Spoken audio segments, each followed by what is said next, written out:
Smo v Lendavi, v čudovitem kulturnem domu, ki je postal nekakšna ne turistična znamenitost, tudi ne neka identiteta Lendave, ampak kar prepoznavna stavba, ki združuje vse elemente bogate madžarske zgodovine. Lendavsko območje ima seveda tukaj številčno živečo manjšino Madžarov, ki pa so seveda tudi naši slovenski državljani. Imamo posebno čast, da gostimo v okviru projekta o okupacijskih mejah gospoda Ferenca Hajoša, prvega veleposlanika v samostojni Sloveniji na Madžarskem. Vaša diplomatska pot je bogata, ste delovali tudi v Ukrajini, še kje, in me boste v tem delu morda še dopolnili, gospod Hajoš. Seveda v najini družbi sedi tudi vam in znan domačin, bomo rekli, kolega Attila Kovač, oba dva sva zgodovinarja. Kar vemo o Lendavi in o judovski skupnosti, na splošno o lendavski zgodovini, od znamenitega gradu, ki ga Turki bojda niso osvojili, pa tudi o tem nam boste kaj povedali v nadaljevanju. Vemo pa precej o judovski skupnosti, ki je neslavno, velik del njihovih predstavnikov je žal končal v taboriščih obsoboških. Vam bom kar predala besedo. Povejte nam, po čem se spominjate Lendave, mogoče v zadnjih 25 letih osamosvojitve, morda kasneje bi pa kaj povedali o zgodovinskih trenutkih Lendave, pa tudi recimo o Judih v tem delu Slovenije. Prosim, gospod. Hvala lepa. Res je, da sem bil prvi veleposlanik Slovenije in sem bil med prvimi, ki so šli iz Slovenije zastopati Slovenijo kot samostojno državo, in sem imel sedež v Budimpešti. Zastopal sem pa slovenske interese, sem bil akreditiran kot veleposlanik tudi v Ukrajini, v Kijevu, pa tudi v Sofiji, v Bolgariji. To je zame bila izjemno velika čast, izjemno veliko priznanje, ker poglejte, Slovenija je s tem bistvu nekaj velikega pokazala. Jaz sem se namreč že prej ukvarjal z zaščito, ampak ne samo madžarske manjšine, ki živi v Sloveniji, ampak tudi s porabskimi Slovenci na Madžarskem. In jaz imam številne prijateljev, sem imel, zdaj so že starejša generacija, na Koroškem med Slovenci, pa tudi v Italiji med Slovenci. Tako da sem se precej ukvarjal z varstvom manjšin, pa tudi ukvarjal sem se tudi z Slovenski ustavni komisiji, z pravno zaščito madžarske manjšine na Slovenskem. Zdaj, če se še v tem delu na kratko navežem na manjšine, ob civilnem prebivalstvu so ravno manjšine tiste, ki med vojno, katerokoli vojno, recimo mogoče v sodobnosti ali zadnjih 100 let, je tista, ki mogoče doživi največ krivic pa travm. Kako je bilo s tem v Lendavi? Dovolite, da spomnim naše gledalce, pa kasneje tudi bralce. Vi ste le ta generacija, ki je bila v času druge svetovne vojne na Slovenskem stara 8-9 let, recimo. Še manj. Kako je bilo, kako ste vi to kot otrok živeč takrat doživeli, se spominjali? Dveh stvari se posebej spominjam. Prvo je, ker je tisto bilo prej na vrsti, to, da so primorske Slovence, ki so bili naseljeni, pregnani in tu naseljeni, in so Boge spet pregnali in so jih pregnali v taborišče v Šarvaru. Jaz sem kasneje kot veleposlanik tudi hodil tja na tisto grobišče, ker je kar precej Slovencev, ampak še več Srbov je tam umrlo. Druga stvar, o kateri pa vem mnogo več povedati, je to, da pogledajte, tu zraven gledališča je tudi sinagoga. To je V Sloveniji sta ohranjeni samo 2 sinagogi, v Mariboru pa ta v Lendavi, ki je zdaj kot neke vrste muzej in spomin na holokaust. Zdaj bomo imeli 30. tudi predsednik republike pride, 30. bomo imeli spominsko slovesnost na holokaust. Jaz se bolj spominjam iz vojnih časov internacije Židov. V bistvu, moji starši so imeli hišo na glavni ulici, tam je bilo veliko Židov, v bistvu so vse trgovine bile židovske. In največ mojih prijateljev iz otroške dobe, to so bili ti Židje. In veste, ko so tako zvani Njilaši puščičari, ko so prevzeli oblast 44. leta od Hortija, zanimivo, da do ta čas teh Židov iz Lendave niso izselili. Takrat so jih pobrali in veste, za celo življenje se mi je vtisnilo v spomin, ker so moji sosedje trgovci, frajerji so se imenovali. Mi smo skozi kuhinjsko okno lahko videli na njihovo dvorišče. Nikoli ne bom pozabil, kako se je mama jokala, ko so z eno torbo te Njilaši te Žide peljali po tistih stopnicah. Vem, da so jih tu v sinagogo in potem so jih z vlakom odpeljali v internacijo. Ko govorimo o holokaustu, vedno pride naprej tematika rumene zvezde, da so morali Židi oziroma Judje nositi rumeno zvezdo. Se vi spominjate tega, da bi lendavski Judje nosili rumeno zvezdo? Ja. To pa je bilo že preden so puščičarji prišli na oblast, so z veliko rumeno zvezdo tu morali hoditi po cesti, da bi jih prepoznali. Je bilo prav žalostno.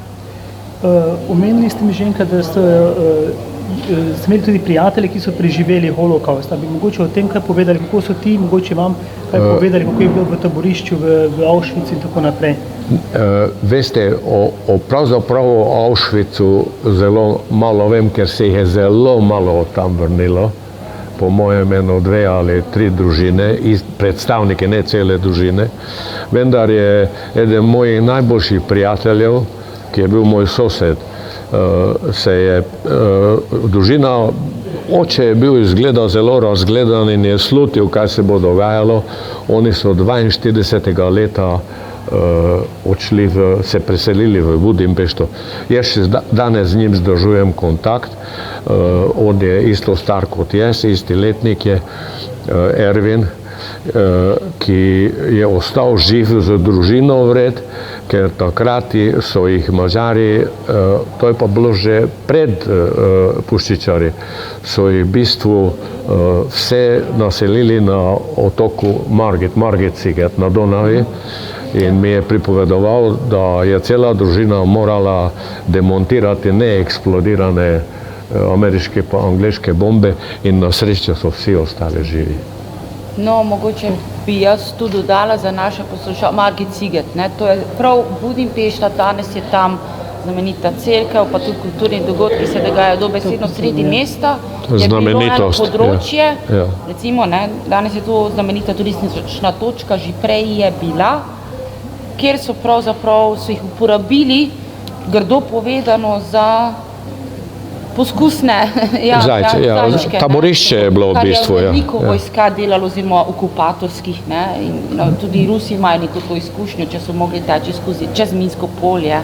Ja, v bistvu je bilo to taborišče, ampak cela družina je ostala živa, kar je... In je neznanska sreča to pravzaprav. Omenili so to bili vaši prijatelji. Mene pa zanima, v času madžarske okupacije, kako je bilo na področju šolstva? Te ste že bili vi 1., 2., 3. razred, kako je pouk potekal, v katerem jeziku, kako ste se učili, kako je bilo? Absolutno samo v madžarščini, izključno v madžarščini. Veste, iz teh časov se drugega pravzaprav iz šole ne spominjam se imena mojega učitelja v 1. razredu, Sep Bači se je pisal. Pol se pa spominjam zanimive zgodbe, ker smo prej omenjali Njilaše puščičarje.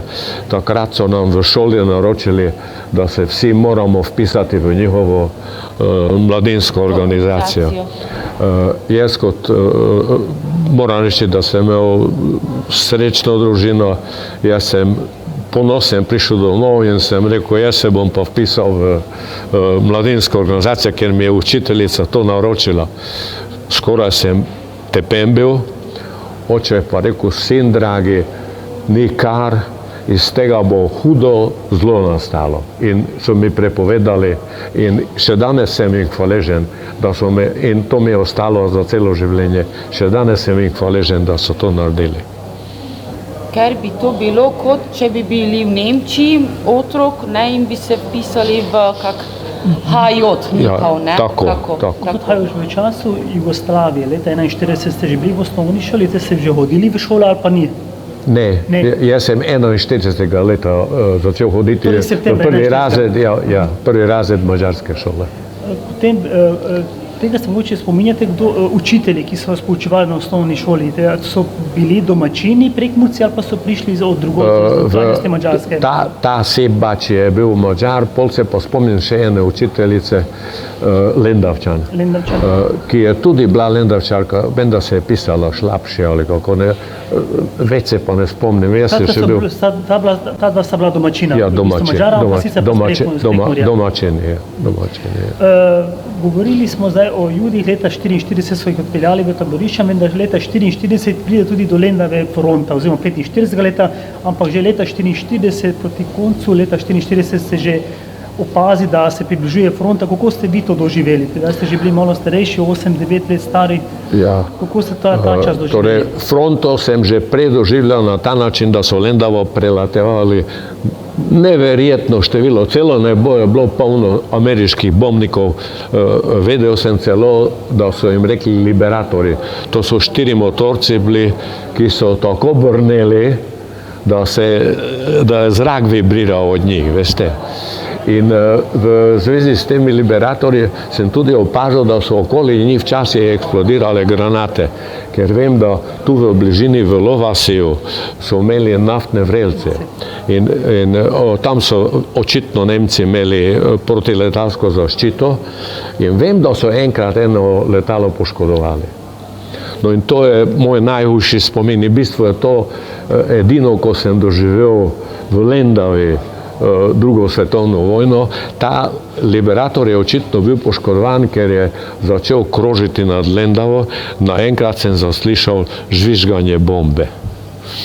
Tu za zgradbo sodnije, tu nedaleč od tu, kjer zdaj sedimo, je, ne vem, kaj se je dogajalo, veliko ljudi je bilo in je on odvrgel eno bombo sem, verjetno je zato, da se je olajšal, da je lahko potem odletel in ker so bili tudi nemški vojaki, zraven sem slišal kasneje, mene seveda niso tja pustili, nekaj nemških vojakov je umrlo, vem pa, da je bila porušena hiša za sodnijo, kjer je stanoval moj prijatelj Lebar Karči, ki pa hiša se je zrušila, sam je bil doma, vendar je on ostal živ, ker se je skril v kuhinji pod mizo. To je v bistvu moj en spomin. Drugi spomin iz vojne je pa mi smo, ko so prihajali Rusi 45. Z družino smo se skrivali v kleti v naši stari hiši na glavni ulici. Slišal sem nekaj streljanja, ampak ne, da bi bile neke resne ulične borbe. In pol sem naenkrat zaslišal en nemški glas, Die Russen sind hier, in zatem je vse utihnilo, čez pol ure je prišel ruski vojak, nas je legitimiral, odšel in nas je pustil na miru. Kasneje sem pa videl tudi, da so prišli Bolgari. Zanimivo. In celo so bili, mi smo imeli za hišo en velik zelenjavni vrt, tam so imeli en velik avto, ki je imel take, po mojem, oddajnike, pa radije, pa tole. In sem jaz kot otrok hodil k njim celo na obisk. Kakšne so bili vaše izkušnje z temi Bolgari, z bolgarskimi vojaki? Kakšne so bile izkušnje? Mislim, kako ste jih... Jaz vam moram povedati, da naša družina ni doživela nobene neprijetnosti. Niti za strani teh Bolgarov, ki so tam bili, niti za strani teh Rusov. Celo v naši hiši se je nastanil nek ruski oficir. Pogledal je okoli, rekel, soda. In je za njim bil en Jurij, še danes se ga spomnim, Jurij, ki je njegov ordonans bil, ta je z mano bil v dobri odnosi, jaz sem se z njim v slovenščini pogovarjal in je on na pol razumel, jaz pa njega malo manj. Ne. In moram reči, da mi od Rusov nismo doživeli, niti od Bolgarov nobenih neprijetnosti, naša družina. Vsaka vojna se enkrat konča, ali pa bi se morala, de facto ponavadi se, de jure pa ne. Vi boste to kot pravnik še posebej razumeli. Točno. Ko se je vojna končala leta 1945, če smem vprašati, ste bili torej stari točno koliko? 10 let. 10 let, Ja. to pa se že precej spominjate. To so leta odraščanja, vojna ne prizanaša, posebej ne otrokom. Nas, ki smo vajeni vsega, imamo precej v izobilju, ne, pravzaprav v Sloveniji imamo srečo. Kako ste pa vi kot otrok, pa navsezadnje vaša družina, ne, kakšno je bilo življenje takrat v Lendavi? Je česa primanjkovalo? Od živeža na splošno? Veste, mislim, da je proti koncu vojne bilo še slabše kot takoj po vojni. Dobivali smo živilske karte, prej že, pa tudi pozneje, ne, pa zelo soli, pa sladkor, pa to je bila umetnost to nabaviti, če nisi poznal trgovca. So pa bili tudi, mi smo v Prekmurju smo rekli švercerji, ne, ki so pol to tihotapili, kontraband, oni so to tihotapili. Jaz se celo spomnim tega, da je moja mama, ki je bila velika kadilka, cigaret ni dobila. Cigaret recimo ni bilo, ona je gojila tobak na našem dvorišču, pa je tiste liste sušila, pa rezala, pa pol v časopisni papir, pa je pol tako. Je bilo pomanjkanje mesa, ni bilo, mama je kokoši redila, torej marsikaj je primanjkovalo. Čeprav razumem, torej zdaj o mami govorite, zanimiva gospa je, se mi zdi, se pravi, je pa vendarle ste imeli srečo, poskrbila, ste bili vseeno v družini samoskrbni in pa iznajdljivi. Se pravi, pod mizo kdaj kaj? Zlasti zaslužujoče. Pomagala, ne samo vaša družina, na splošno v življenju. Ne da bi vedel, ker vem, da moj oče prej bil odvetnik, ne, mama je imela v stari Jugoslaviji, je imela tu trgovino, knjigarno, pa papirnico. In niti mama, niti oče nista imela penzijo, tako da ni bilo lahko življenje. Nakaznice ste omenili, danes je marsikaj na karticah, ampak so iz drugega materiala. Kako so izgledale te nakaznice? Kaj je na njih pisalo? Kakšen je bil vid? To je na nekem listu papirja je bilo natiskano. Na listu papirja? Ja, pa se potem, ne vem, odrezalo za moko, za sladkor, za posamezne reči, količini se pa seveda bila omejene. Jajca torej, kokoši svoje ste imeli? Za ta beljakovine je bilo... mama je hranila kokoši, pa smo tu pa tam. Spomnim se, da smo tedensko enkrat jedli meso. Zdaj vas pa vprašam, rekli ste, da ste bili stari 10 let. Ja. Kaj pa kaj sladkega? Otroci imajo radi bombone. Kako je bilo s tem? Priboljški se kaj? Ali kdaj je vaš prvi spomin mogoče spiti na čokolado? Čokolado niti sanjati nismo mogli. Čokolade sploh ni bilo. Tu pa tam kakšen bombon se spomnim, ampak... Trdi so bili, ne? Ja, trdi, ja, za čokolade pa vem, to so bile sanje. Mogoče šele v 50 kasneje, ne? Tako da se današnja mladina niti ne zaveda, kako se nam danes v bistvu primerjavi, da niti ne primerjave s tistimi časi, kako se nam dobro godi.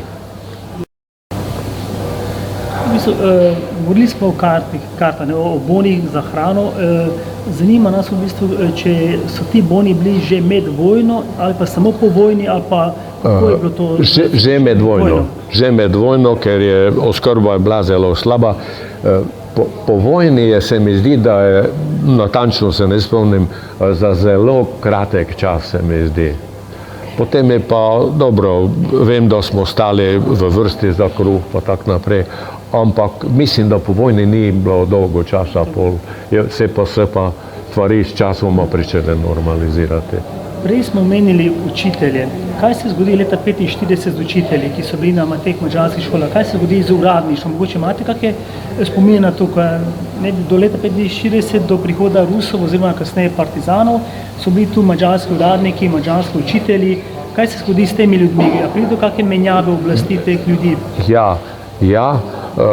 Vem, da je zelo veliko teh madžarskih učiteljev in uslužbencev odšlo na Madžarsko. V bistvu, koliko se je spomnil, v bistvu so v glavnem ostali v Lendavi samo domačini. In takrat so se tudi Primorci vrnili iz Šarvarja. Primorci, ki so se vrnili iz Šarvarja, je bil v času vašega otroštva tudi, otrok, ki je bil otrok primorskih kolonistov. Poznate kakšne prijetnejše plati tega dela? Dobro, da ste me spomnila, ker veste, jaz sem iz mešanega zakona. Jaz sem po očetu Madžar in zato sem deklariran Madžar, ampak moja mama je pa bila Slovenka. In moja mama je izvedela, da se iz Šarvarja da kakšnega otroka dobiti, da ga dajo domov. In je moja mama Ido Gravner, dobro, ona je že bila 18 let približno stara, in je moja mama Ido Gravner tam, ne vem katerega leta, pripelja in ta Ida je potem pri nas pomagala pri gospodinjskih delih in to je moj spomin na Šarvar, da je moja mama vsaj eno deklico pripeljala in je pri nas preživela, ne vem, to je bolj proti koncu vojne že bilo. V bistvu, da dopolnim gospoda Hajoša, zdaj ne vem točno ali proti koncu leta 42 ali pa leta 43, to bo nam gospod Vidič povedal natančneje, so z taborišča Šarvar, torej taborišča so dovolili, da so otroke dali v raznim družinam. Predvsem so te primorske otroke oziroma naseljence, ki so prihajali iz Prekmurja in so bili internirani v Šarvar, poslali v Bačko. Ta informacija pa je bila tudi zame zanimiva, ker zato pa nisem, da so očitno tudi Prekmurci potem sprejemali primorske otroke. Očitno potem ta vaša družina je bila ena od teh, ki so... Ta Ida Gravnerjeva, midva sva rasla gor kot dva prijatelja. Jaz sem sicer bil dosti mlajši, ampak ona je imela rada mene, jaz pa njo. In to je moj neposreden spomin na internacijo Slovencev, Primorcev pravzaprav, veste, ker te Primorce, ki so se tu naselili, so internirali v Šarvar. Te Primorce so z leta 42 madžarske oblasti pripeljale v Lendavo, oziroma so jih prignale v Lendavo in od so jih odpeljali z vlaki. Imate mogoče kakšen spomin na Lendavsko železnico, pa na železniško povezavo proti Čakovcu, proti Madžarski? Kako se je to postavilo? Če ste se vozili z vlakom v času vojne, imate na to kakšen spomin? Ne, zanimivo, v času vojne se jaz z vlakom nisem vozil, oče menda ni dovolil, da bi šel. Po vojni sem se pa veliko vozil s tem vlakom. Jaz sem celo, ker sem v soboto hodil v višjo, takrat smo imeli nižjo gimnazijo v Lendavi, višjo v Murski Soboti in sem včasih ob vikendih prihajal domov in sem prihajal z vlakom. Ljutomer, Ormož, Čakovec, v Čakovcu se presedel na naslednji vlak in sem se pripeljal v Lendavo, 6 ur je trajala vožnja od Murske Sobote do Lendave.